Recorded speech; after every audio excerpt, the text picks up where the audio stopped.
Okay, so this would be a feedback slash critique for Berserk. Just like the manga. I don't think I've given you feedback before. Okay, yeah, and you are the same one from Tekken Zaibatsu. Okay, so you might know me on the Discords as Shazam. I show up time to time. I am by no means a professional at this game, right? I'm just someone who likes Tekken a lot and likes playing a lot of Tekken. This includes both playing, fighting, watching a lot of AK, right? And I am just simply trying to provide my 2 cents, right? Based on my experiences with the game, observing the game, playing the game, trying to learn about the game, here's what I think you can be doing differently. And a lot of what I say is really just food for thought, right? It is by no means gospel. It is by no means just, here's a surefire method to success. It's just kind of like,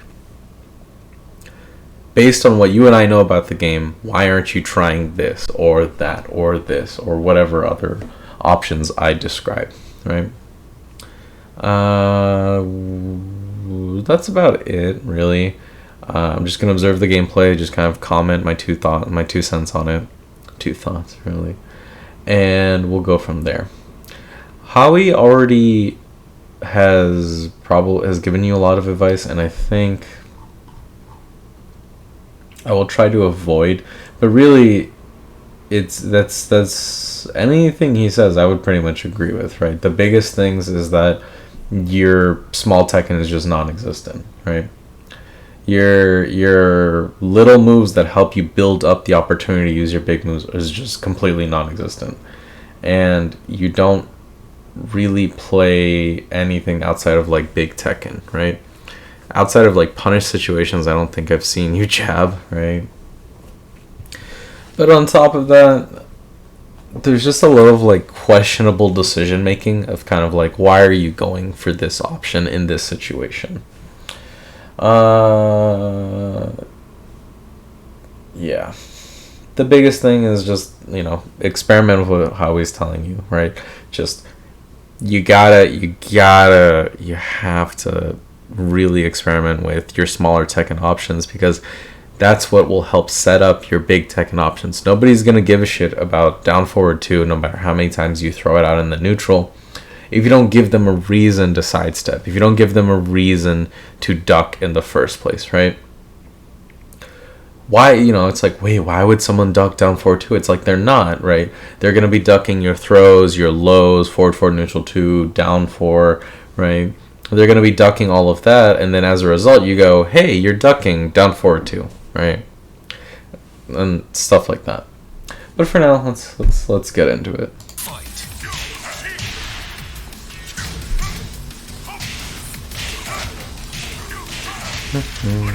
Which is kind of annoying to do replays on, but like, alright, this happens a lot. Like in all the rounds I've seen, you can't be letting Mishimas get away with this, right? I'm not gonna harp on character matchups too much. I'm not gonna harp on matchup knowledge. You can do that work yourself, right? I'm not gonna describe every single punish opportunity and all this other shit or the intricacies of this matchup, right?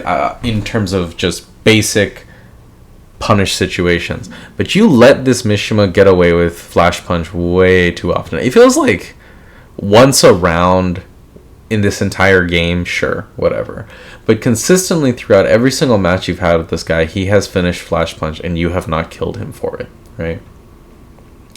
Damage is one of the best things AK has going for him, right? And if you're not getting your big damage opportunities when they arise, it's like, what are you doing, right? So, not going to harp on it too much. Clean up your punishment. And you don't need to, like, master this matchup, right? You don't need to, like, sidestep every string he does, punish every low, blah, blah, blah, blah, blah. But, like, in any matchup, when you get a punish opportunity, when you get a launch opportunity, you need to go for it. And I know I've seen you talk about in TZ enough where it's like, okay, you're not unfamiliar with the game. You're not new to this, right? But you've let him get away with it so often that it just makes me question it. And it's like, maybe it's like nerves. Maybe it's like, oh, you're just not used to it. It's like, okay, well, you got to get used to it, right? There's 3 very popular characters in this game. 4, I guess if you count Kazumi. I don't know if she's that popular anymore. That all have this same string, right? And it's like, it all ends the same. If they finish that string, they need to die, right? Straight up like the best 10 frame punish in the game. If they finish it, they need to die.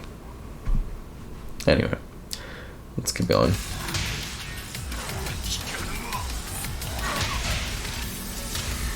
Okay, so let's talk about this. It's like, why you get the throw at some point.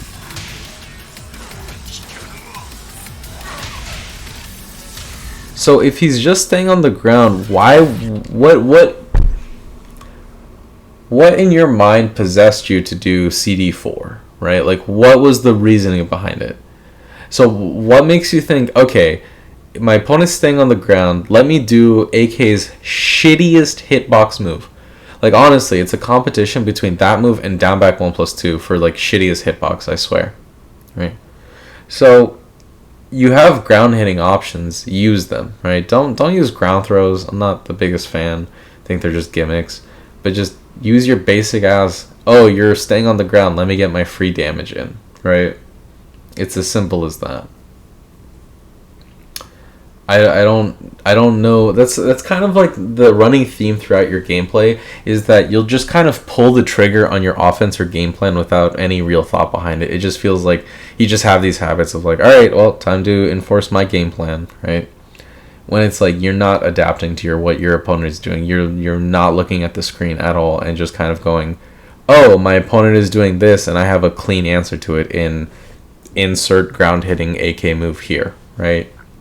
So a lot of it is that you can't just be trying to apply your game plan and your offense the entire time. It's a 2-player, yes, it's a 1v1 game, right? But there are 2 players involved, you and the opponent, and you have to take into account what your opponent is doing in order to better mold your offense.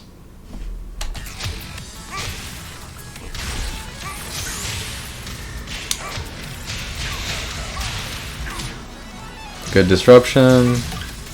Okay, so like right here, let's just talk about this. You have this habit a lot, right? It's like, all right, you get up from the wall, you survive, and now you just kind of hold back, right? He pauses for a moment, but you weren't quite ready for him to go for the full crush low.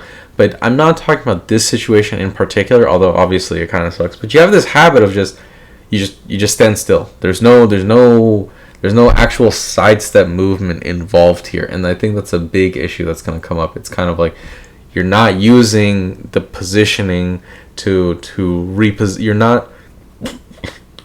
not using the 3D aspect of Tekken in order to reposition yourself and get yourself into a better place. You're just letting your opponent have free advantage, free pressure on you by leaving yourself with your back to the wall and not really doing anything to get out of there. You'll do stuff like the weird escape grab that he has from the wall. That's not escaping the wall. That's, I'm going to throw out a Hail Mary and hope my opponent runs into it, right? You are not actually remembering that, hey, this is a 3D game and I should probably use that to my advantage. But, so yeah, work on that.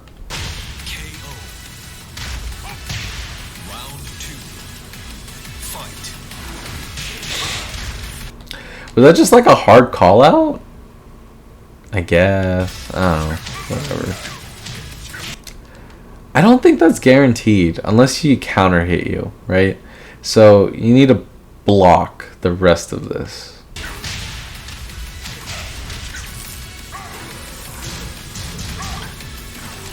There it goes again. Okay, I mean, you got Giant Swing, cool. You know what's better than Giant? Oh, I mean, you were close. No, it was a breakable wall. You could have broken the wall, continued your combo. Right? I don't know. I don't agree with Giant Swing. Even if it leaves you in a better position, right? I think the advantage of you being in a better position against the Heihachi slightly after Giant Swing, one, the issue is Giant Swing is not guaranteed. Anybody at any level will be like, oh, the king's back is to the wall, he's going to try and Giant Swing me, right? Versus you had a guaranteed launch opportunity. Even if the launch was an awkward access, you can take away the breakable wall from Heihachi, which is taking away an advantage from your opponent and then continuing your game plan, right? Who has better neutral, really, in the grand scheme of things, right? Heihachi's got scary mids, yes, and he can be very scary. You need good movement, which if you don't have, you're just kind of boned, right? But who's got better neutral, really? The character with real lows, right? Or Hashish Machine over there, right? So I think in the reset to neutral, right? Even if you fuck up the combo, the more important thing is you took away a breakable wall from your opponent so he can't use that advantage against you. And you gave yourself more room to work with because you get movement, right? And Heihachi still has his shitty lows, right? So strong movement plus reads on your opponent can open up a lot more opportunities for you than it will for Heihachi, right? He's got powerful mids, but if you just block and, get a good read on your opponent's timing, right, you're not going to suddenly have to worry, right? If you see Heihachi wave dashing at you, who versus AK, or just in general, they're dash blocking at you, and then who's really going to be really scary? Hashish Machine or, forward neutral 2-man. And you can argue that, like, Hell Sweep slot's scary. It's like, okay, sure, one, he doesn't get a knockdown off of it, and two, if you block Hell Sweep versus forward neutral 2, who's gonna die, right? Who's really gonna die here? So that's also something to consider. Is just kind of like, okay, yes, Hell Sweep is scary, but the numbers are not in Heihachi's favor, right? It's a tool he should use because he has to, because he's got nothing else going on, right? But that doesn't mean, Heihachi wants to be doing Hell Sweep, where he gets pretty good frame advantage at +8 force crouch, which is debatably like worse than what it used to be, but that's a whole different discussion. Versus, oh, you blocked my Hell Sweep, now you get 80 free damage because you get delayed hop kick and your AK, right? Again, risk reward is in your favor, not the Heihachi's, realistically speaking. But anyway, so you have the wall. Let's see what you do with it. Why would you immediately go for Shining Wizard? In what universe is Shining Wizard a great option when your opponent's back is to the wall, right? Of all the moves AK has to use at the wall, why would you immediately go for Shining Wizard? So let's say the grab was successful. Congratulations. What do you achieve from that? What do you achieve that you couldn't also achieve by just locking him down at the wall with your lows, with CD1, with your mids, forward 2, baiting whiffs by backdashing, and then always threatening forward 2-1 into combo, right? All of those advantages, and then you go, I'm gonna Shining Wizard here. Right? Make it make sense. Why would you want to Shining Wizard? What advantages are you really hoping to gain there? And are they really worth the trade-off of all the advantages you would have when your opponent's back is to the wall? On top of your Heihachi knowledge just seems to be non-existent, which results in these situations where he just does strings on you, right? Breaks the throw, does strings, and then you die for it. Why would you do this move?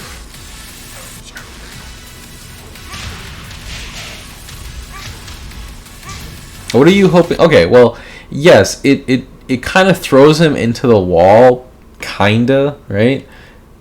But wait, how much? What does this move leave you at? What the fuck is this move? Down forward 1+2. This is the homing.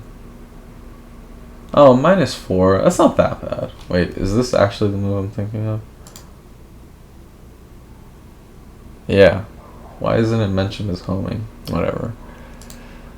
Okay, I mean, that's not the worst. -4 actually isn't that bad. But you don't... Oh, whoops.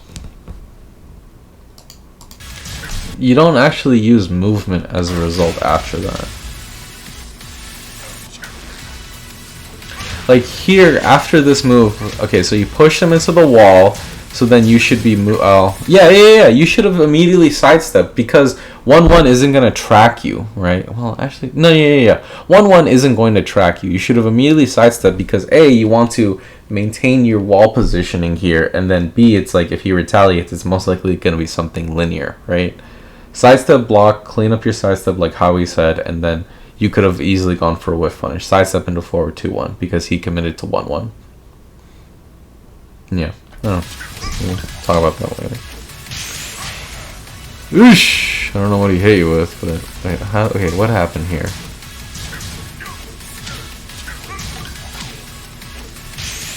Oh, it was a whiff punish. Rip.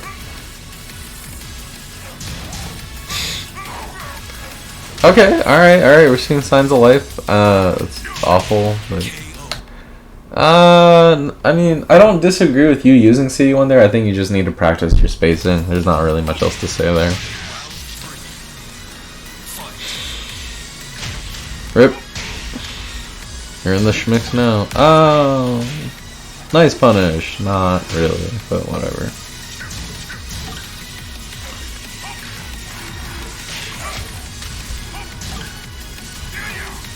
Like, yeah. Maybe a tip range, nothing works, but like I hardly doubt that there's ever a range where Heihachi does forward 2, and then you can't punish with shoulder. Forward 2-1, okay, kind of risky. Shoulder should always reach, unless it's like absolute tip range. But whatever. Jesus. Smoked.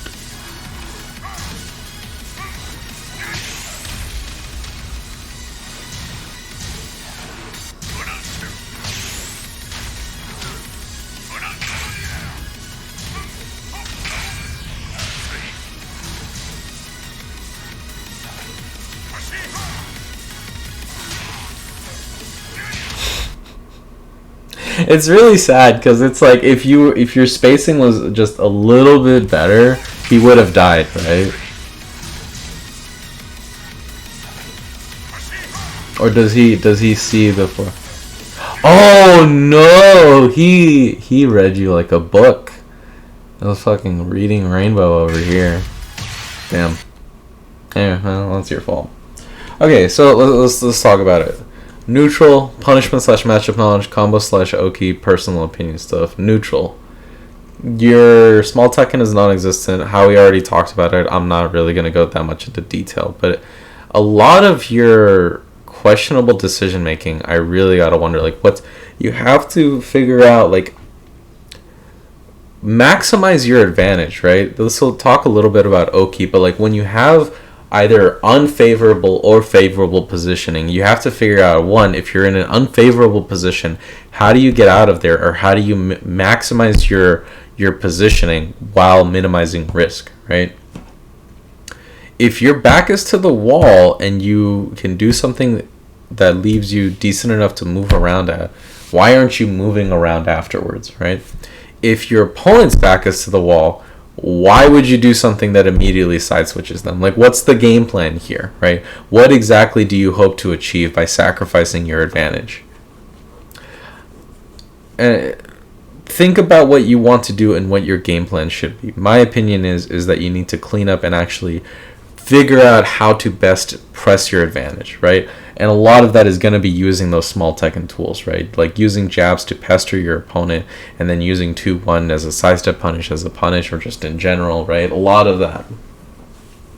But you have to figure out, like, okay, my opponent is leaving themselves in an unfavorable position. I can do this to maximize and abuse that to my advantage, right?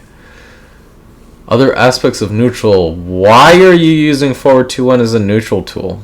Right? Why is that move seeing usage outside of whiff punishment? Really? Maybe you can argue that's like, oh, it's a read. I think he's gonna duck after I did forward 4 neutral 2 from range 3. I think it's a duck. It's like, was it really? Right? And was that really the best move you could do? Of all the moves you have at your arsenal, forward 2-1 is the best you got. Right? I kind of get it, because it's like, yeah, you've maybe felt uncomfortable with spacing CD1 after the few times it's whiffed, which is like kind of understandable, but just there's just so much like,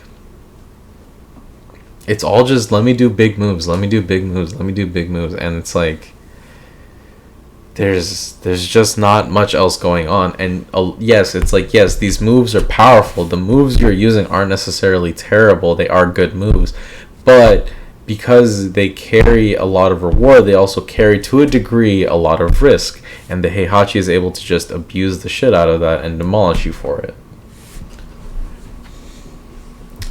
You don't need to be like this iron wall of defense, right? Or fundamental Tekken, right?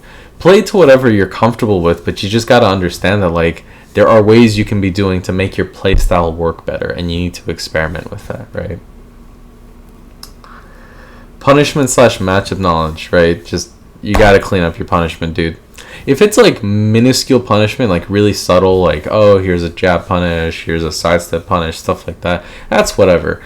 If it's, oh, hey, I get a free shoulder here, or oh, hey, I launch here, you gotta be aware of that. These are huge opportunities. It's literally like the game is handing you 80 free damage on a silver platter, or 30 damage, or whatever shoulder is, with the easiest inputs available to you, and then you go, nah, I don't want that, I want this instead. And it's like, oh, sure, 80 guaranteed damage, right? Maybe slightly less depending on positioning, right?